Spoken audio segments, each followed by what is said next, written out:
எண்ணற்ற நாடுகளில் வந்து தம்பி நாங்கள் வரும்போது பார்த்துருந்தோம் 20 ஏக்கரில் சைனாவில் செங்காயின்னு ஒரு இடத்துல ஒரு விண்ணூர்தி நிலை இருக்கு, ஒரு பெரிய விண்ணூர்தி இருக்கு. ஆனால் 20 ஏக்கரில் ஒரு விண்ணூர்தி நிலை இருக்கு. அதில் ஆண்டு ஒன்றுக்கு 3,11,00,000 பேர் பயணிக்கிறாங்க. 20 ஏக்கர்ல. லண்டன்ல ஹீத்ரோ அந்த வானூர்தி நிலையத்தில் ஆண்டு ஒன்றுக்கு 8 லட்சம் பேர் பயணிக்கிறாங்க. ஆனால் 3033 ஏக்கர்ல தான் அது கட்டப்பட்டிருக்கு. அம்மா மகுவா மைத்ரா கூட கேட்டாங்க, சொந்தமா ஒரு பிளைட் கூட கிடையாது, அதுக்கு எதுக்கு வானூர்தி போக்குவரத்து அமைச்சகம், அதுக்கு தெண்ட சம்பளம், கலைச்சு விடு எதுக்கு? உக்ரைன்ல போரு, ரஷ்யாவுக்கும் உக்ரைனுக்கும் போரு, படிக்க போன நம்ம பிள்ளைகள் சிக்கி கொண்டார்கள். அங்க கிடந்து பல நாட்கள் கதறி கொண்டிருக்கிறார்கள். படங்களை வாங்கும்போது பார்க்கும்போது நமக்கு பதட்டமா இருக்கு, அவங்க பேசி எழுப்பின காணொலியெல்லாம். ஆனால் இங்க இருந்து இந்த நாட்டு வானூர்தியை அனுப்பி அங்க படிக்க சென்ற, அங்க வேலைக்கு சென்ற நம் மக்களை பாதுகாப்பாக திருப்பி இந்த நாட்டுக்கு கொண்டு வர முடியவில்லை. என் உடன் பிறந்தார்களே, காரணம் சொந்தமா ஒரு வானூர்தி இல்லை. ஒன்னே ஒன்று இருந்தது, ஏர் இந்தியா, இந்தியன் ஏர்லைன்ஸ். அதை யார்கிட்ட இருந்து வாங்கினாங்க? டாட்டாட்ட. திருப்பி யார்கிட்ட கொடுத்தாங்க? அவர்கிட்ட.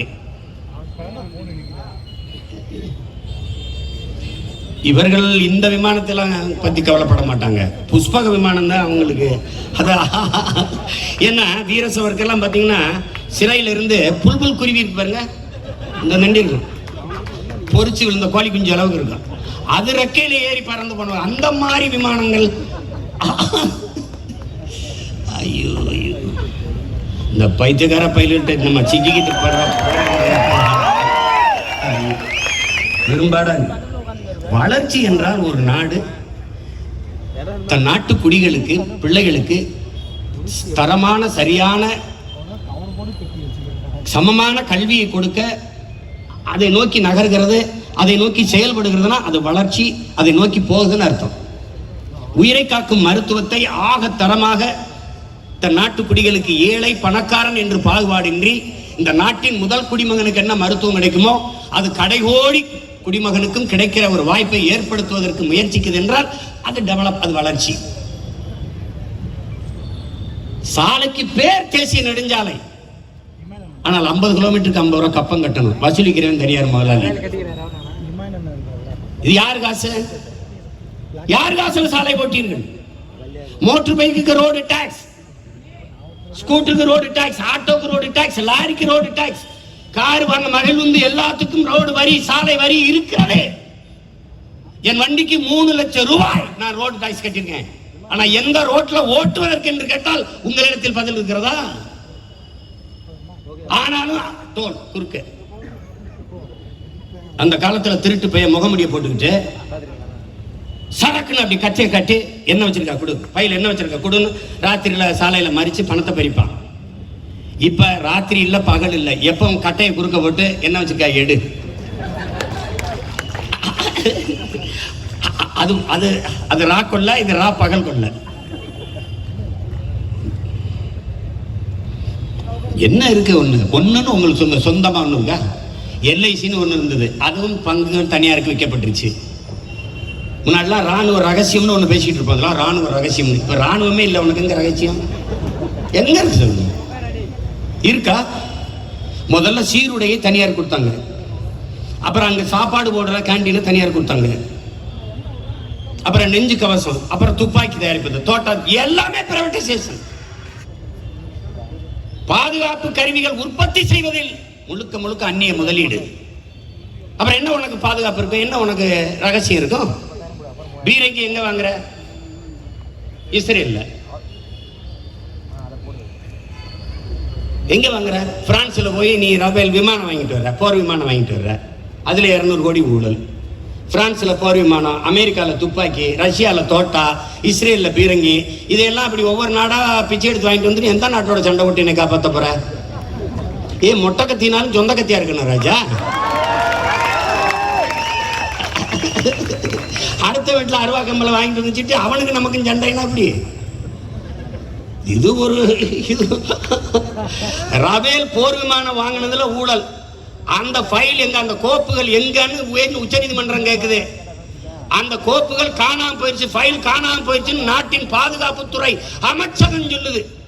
ஒரு அற்ப ஃபைலை பாதுகாக்க முடியாத நாடு இந்த நாட்டு மக்களை பாதுகாக்கணும்னு எப்படி நம்புறது?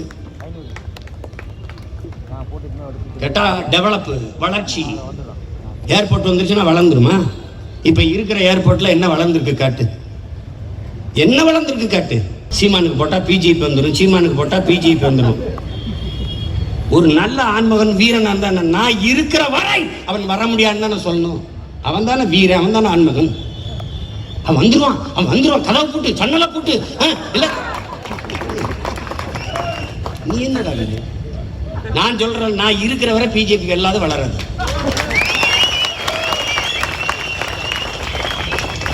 எனக்கு பயந்துக்கிட்டு தான் எல்லா வேலையும் நடக்குது.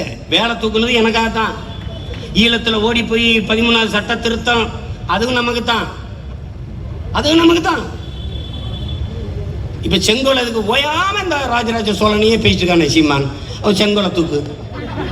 அது எங்க பாட்டை வச்சிருந்த செங்கோலை உமிடி பங்காரு கடையில் ஆர்டர் பண்ணி வாங்கிட்டு கொண்டு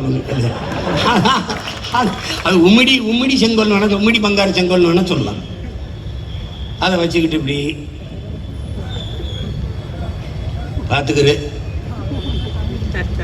நம்ம பைத்தியக்காரங்க இல்லை, அதில் கவனமாக இருக்கணும். ஹிட்லர் வர்றான்ட்டு அங்கே இருக்கிற மருத்துவர்கள்லாம் பைத்தியக்கார ஆஸ்பத்திரிக்கு வர்றாருன்ட்டு எல்லா பைத்தியத்துக்கும் வணக்கம் போட கற்றுக் கொடுத்துட்டாங்க. வணக்கம் அப்படின்னு. ஹிட்லர் வரும்போது எல்லா பைத்தியமும் எழுந்திரிச்சு வணக்கம் போட்டுருச்சு. ஒருத்தன் உட்காந்துருக்கான். ஹிட்லர் நேர கோவத்தில் போய், நீ ஏன் எனக்கு வணக்கம் போடல? சொல்றதை கேளியா, நான் பைத்தியம் இல்லையா? உண்மையிலே நான் பைத்தியம் இல்லையா? அது மாதிரியே நாங்க சொல்றது கேளியா, உண்மையிலே நாங்க பைத்தியம் இல்லையா? அது உங்களை மாதிரி பைத்தியம் கிடையாது. ஐயா, நான்லாம் உங்களுக்கு சொல்றேன் கேளுங்க, இங்க இந்த நாட்டில் பைத்தியக்காரங்களுக்கு நல்ல பதவி கிடைக்குது. அதனால சீக்கிரம் நீங்க எல்லாம் பைத்தியமாயிருங்க, நானும் பைத்தியமாயிருங்க. ஒண்ணுதான் என் உடன் பிறந்தார்களே, மண்ணையும் மக்களையும் உயிருக்கு மேலாக நேசிக்காத ஒருவனுக்கு மண்ணை ஆளுகிற தகுதி இல்லை. ஆனால் இந்த மண்ணையும் மக்களையும் நம் உயிருக்கு மேலாக நேசிக்கிறோம். ஆனால் ஆள்வதற்கான வாய்ப்பு பெறவில்லை ஒழிய ஆள்வதற்கான தகுதியை நாம் பெற்றிருக்கிறோம்.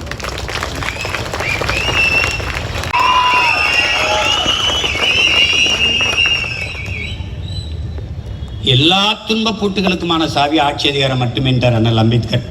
அதை விட அவரை போல அறிவாசன் உலகத்திலே இல்லை, உலகத்தே தலை சிறந்த கல்வியாளர். 65,000 புத்தகங்களை படித்தவர். ஒருத்தன் 10,000 புத்தகம் வாழ்நாளில் படிக்கணும்னு இருக்காங்க, அவன் 65,000 புத்தகங்களை படித்தவர். அவரே சொல்லிட்டாரு, அதிகாரம் மிக வலிமையானது, அனைத்து துன்ப பூட்டுகளுக்குமான சாவி ஆட்சி அதிகாரம் மட்டுமே. அந்த ஆட்சி அதிகாரத்தை தேடி என் அன்பு உடன் பிறந்தார்கள், என் உயிருக்கு மேலாக நான் நேசிக்கிற பேரன்பு மிக்க பெற்றோர்கள், அதை நோக்கி நாம் விரைவோம். நீங்கள் செலுத்துகிற ஒவ்வொரு வாக்கும் இந்த மண்ணை, மக்களை, எதிர்கால தலைமுறையை காக்கும் என்பதை கவனத்தில் வைத்துக் கொண்டு வாக்கு செலுத்துவீர்கள் என்ற நம்பிக்கையோடு, விவசாயியை கைவிட்டா வேற காப்பதற்கு யாரும் இல்லை, பார்ப்பதற்கும் யாரும் இல்லை. எனவே என் அன்பு சொந்தங்கள், என் அருமை உடன் பிறந்தார்கள், உங்கள் பிள்ளைகள் எங்களுக்கு வாக்கு செலுத்தி எங்கள் வலிமை மிக்க அரசியல் ஆற்றலாக மாற்றுங்கள். எல்லா துன்பத்தையும் நாங்கள் துரத்துகிறோம், விரட்டுகிறோம். புரட்சி வணக்கம். நாம் தமிழர்.